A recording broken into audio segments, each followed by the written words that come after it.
안녕하세요. 난임 전문의 이재호입니다. 지난주 동안 계속 난임 검사와 그 의미에 대해서 한번 알아보고 있습니다. 파트 1에서는 난임으로 진단된 후 검사의 항목들에 대해서 알아보는 시간을 가졌고요. 파트 2에서는 검사들의 각각의 의미와 결과의 의미에 대해서 알아봤습니다. 자, 이번 난임 검사 3부작 시리즈의 마지막 편에서는 남성 난임 검사, 정액 검사의 의미에 대해서 여러 질문을 통해 알아보도록 하겠습니다. 근데 남성 난임 검사에는 어떤 것들이 있을까요? 남성 난임의 진단 과정에서 중요한 것은 병력 청취와 감염 상태를 알기 위한 소변 및 피 검사, 또 호르몬 상태를 알기 위한 피 검사 등이 있습니다. 그리고 이 중에서 가장 중점적으로 보는 것이 바로 정액 검사입니다. 그럼 남성 난임 검사도 여성처럼 특정 날짜에 방문해야 될까요? 아닙니다. 본인만 준비가 되신다면 아무 때나 방문하셔도 괜찮습니다. 일반적으로 정액 검사는 2일에서 7일 정도의 금욕을 진행을 하고 그 금욕 기간 내에 맞는다면 그때 병원을 방문해서 병원 안에 준비된 방에 들어가서 수음, 자위를 통해 들어가기 전 받은 컵에 사정액을 받아서 내주시면 검사가 완료됩니다. 금욕기간이 너무 짧아도 금욕기간이 너무 길어도 배출되는 정자의 상태가 최상의 상태가 아니게 되므로 되도록이면 금욕기간을 지켜서 검사를 받는 게 좋겠습니다. 선생님, 저는 정액 검사를 병원에서 한다는 것이 참 내키지 않습니다. 꼭 병원에서 해야 할까요? 네, 병원에서 하셔야 합니다. 많은 남편분들이 내원에서 검사 받는 것에 대해서 거부감을 많이들 갖고 계시고 저도 같은 남성으로서 불편하실 거라고 생각은 됩니다. 하지만 전체 난임의 원인 중 남성의 원인인 경우가 40%, 거의 절반에 가깝기 때문에 아기가 왜 빨리 안 찾아오는지에 대해서 알기 위해서는 남편분의 정액 검사가 필수입니다. 매번 초음파를 보고 피검사를 위해 호르몬제 투여를 위해 매일 수차례씩 바늘에 찔리고 또 이렇게 임신을 성공하고 나면 출산까지 해야 하는 우리 예비 어머니들에 비하면 큰 수고가 아니니 혹시 마음이 불편하다는 이유로 검사를 미루고 계신다면 빨리 내원하셔서 진행하시길 바랍니다. 선생님, 정액 검사에서 이상이 있다고 연락이 왔는데요. 이렇게 이상이 있으면 그럼 이제 자연임신은 어려운 걸까요?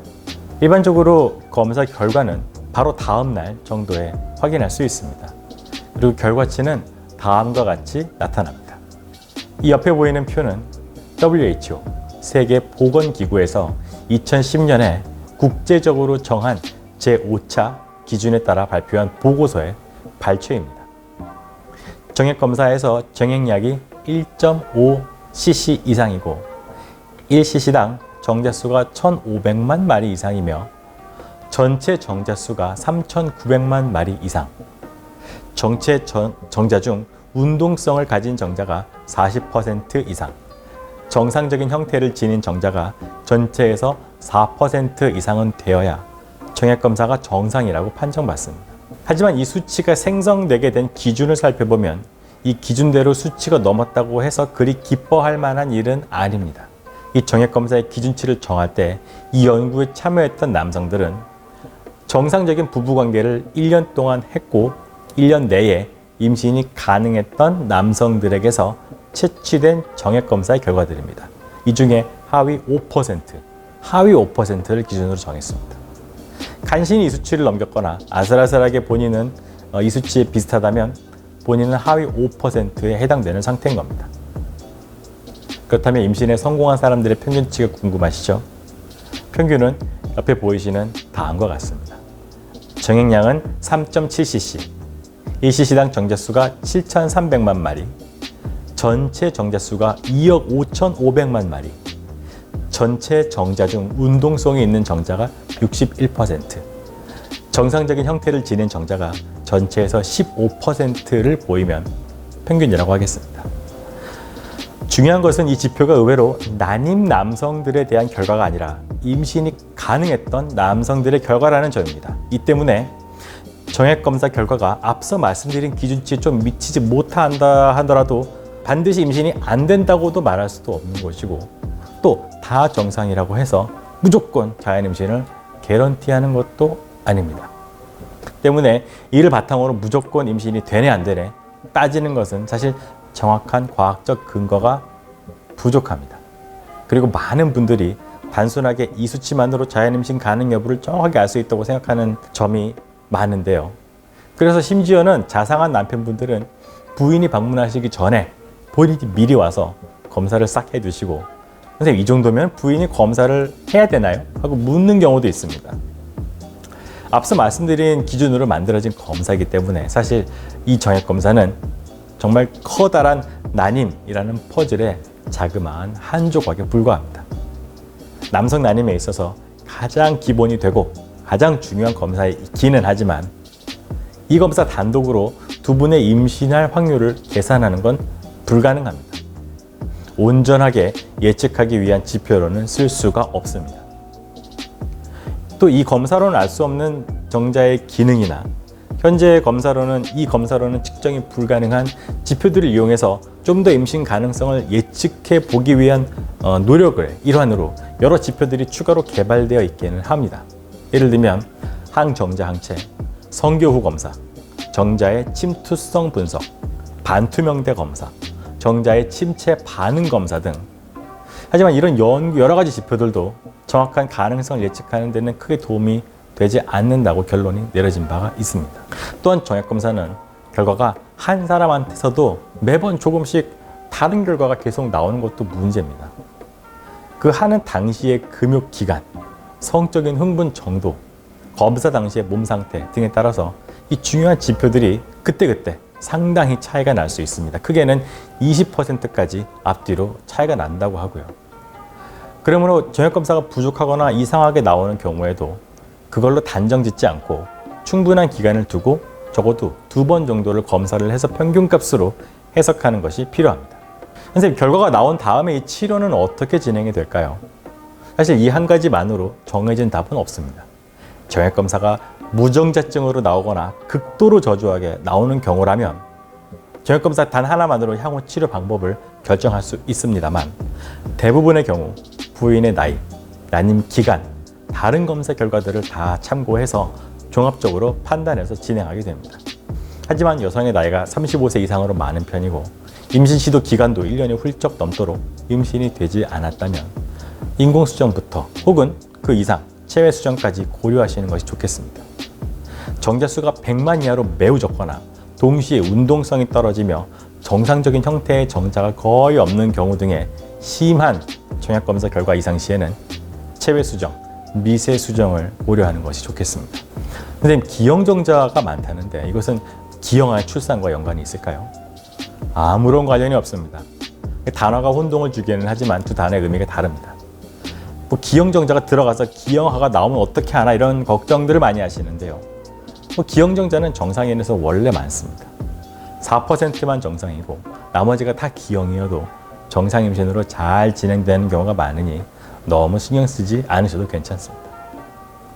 결과가 나왔어요. 이 정자가 안 좋다는데 좋게 하려면 어떻게 해야 될까요? 고환은 체온보다 5도 정도 낮은 온도에서 최적의 기능을 발휘합니다. 따라서 양질의 정자를 생산하기 위해서는 고환의 체온을 낮추는 것이 좋습니다. 다리를 붙이거나 오므리고 있으면 고환이 몸에 바짝 붙어 체온과 동일하게 높게 유지됩니다.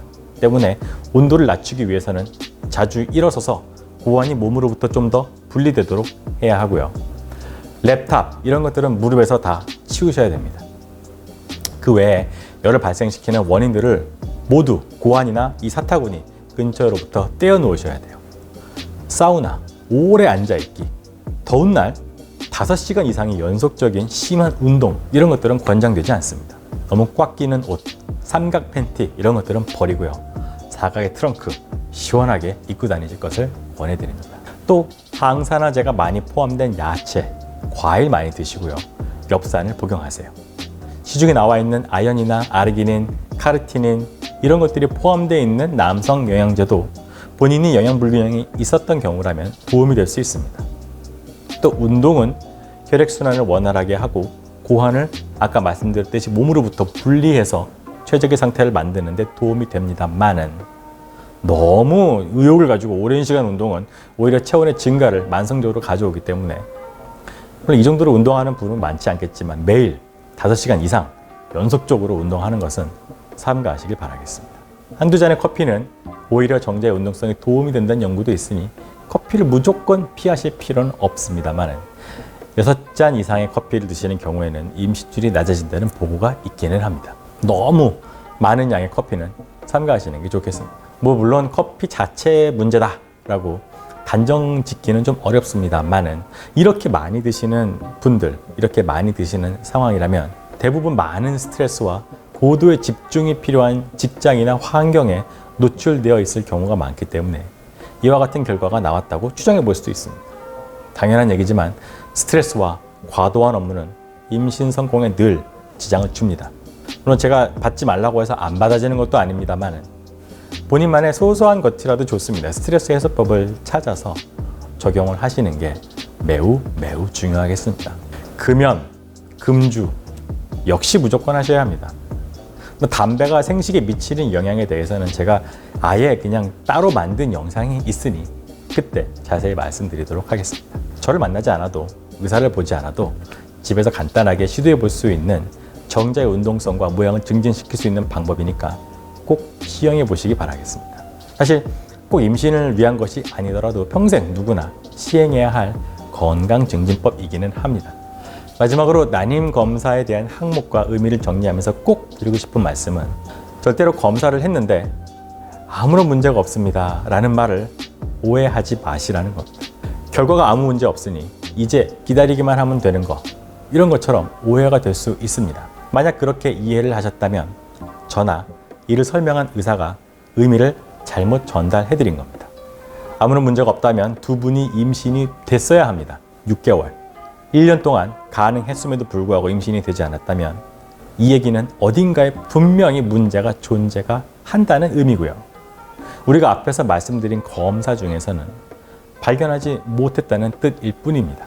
제가 조금 전에 열거해드린, 이전 영상에서 열거해드린 피검사, 나팔관 조영술, 초음파, 정액검사 모두 그나마 큰 불편 없이 쉽게 돈을 들이지 않고 간편하게 할 수 있는 검사이기 때문에 우리가 스크리닝용으로서 진행하는 검사이고 여러 가지 기술적, 비용적, 또 고통, 통증 이런 것들의 한계 때문에 하지 못하는 검사도 많이 존재합니다. 예를 들면 정자는 낱낱이 현미경 아래에서 두고 분석이 다 되지만 시험관에 이르기까지 여성의 난자는 그림자로만 초음파로 구경할 뿐이지 어떤 상태로 얼마나 잘 성숙이 돼서 배란되는지 알 길이 없습니다. 규칙적으로 생리가 있고 초음파에서 난포가 보이면 좋은가 보다라고 추정만 할 뿐이죠. 나팔관 조영술도 단순히 뚫려 있음만을 확인할 수 있을 뿐 나팔관 내에 존재하는 그 돌기들이 잘 움직여서 수정이 된 배아를 작은 강내로 순조롭게 이동을 시키고 있는 건지 또 뚫린 부위가 정말 그런 세포들이 왔다 갔다 할 수 있도록 원활하게 잘 뚫린 건지에 대한 추가적 검사는 사실 기술적으로 방법이 없습니다. 이런 식으로 평가가 되지 않는 부위들이 안에서는 자궁각 내의 환경, 내막, 이런 내막의 호르몬 이런 것부터 수정이 되고 난 후에 이 배아의 세포 분열 과정까지 수도 없이 많이 존재합니다. 이런 부위가 문제가 있어서 임신이 안 되고 있다면 검사를 앞에 열관 검사를 백날 해도 정상으로 나오면서 임신은 계속 안 되는 상황이 벌어지거든요. 정리하면 우리가 지금까지 한 검사들이 모든 걸 다 검사한 게 아니라는 것. 여기까지 정상이었다고 해서 방심하면 안 된다는 겁니다. 의사들은 이런 한계가 있다는 걸 잘 알기 때문에 난임 치료에는 특이하게 시간의 개념을 중요하게 작동시킵니다. 6개월, 1년, 3년 시간을 나눠서 한 가지 방법이 얼마간 통하지 않으면 우리 모르는 어딘가에 또 추가로 고장난 게 있을 수 있으니 다음 단계로 넘어가자는 거죠. 임신에 관련된 모든 검사를 모조리 다 해대는 것보다 이렇게 차근차근히 진행하는 방법이 훨씬 효율적이기 때문에 이렇게 진행이 되고 있고 따라서 일정 시간이 지나면 두 분 다 아무런 문제가 없고 결과가 매우 훌륭하다고 칭찬을 받으면서도 시술을 그렇지만 시도하십시오라는 권유를 받는 상황이 생기기도 합니다. 문제가 없었기 때문에 그냥 집에 돌아가서 오랫동안 시간을 낭비하다 오는 분들을 많이 만납니다. 그때 조금만 더 빨리 인공 수정을 했으면 지금쯤 돌잔치하고 있을 텐데 이제 와서는 적어도 5-6번의 시험관을 각오를 해야 되는 경우가 있습니다. 선생님한테 좋다고 해서 그냥 생길 줄 알았어요. 괜히 기다렸네요. 하고선 후회하는 경우가 개인적으로 가장 안타깝습니다. 지금까지 내용이 많이 도움이 되었으면 좋겠습니다. 추가로 궁금한 사항이 있으시다면 댓글과 토론방에 글을 남겨주세요. 그렇다면 제가 최대한 빠르게 자세히 답을 드리도록 하겠습니다. 난임으로 고생하시는 20만 부부들이 모두 부모가 되는 날까지 늘 함께 하겠습니다. 지금까지 난임 전문의 이재호였습니다. 여러분, 이번 달에는 꼭 성공하세요. 감사합니다.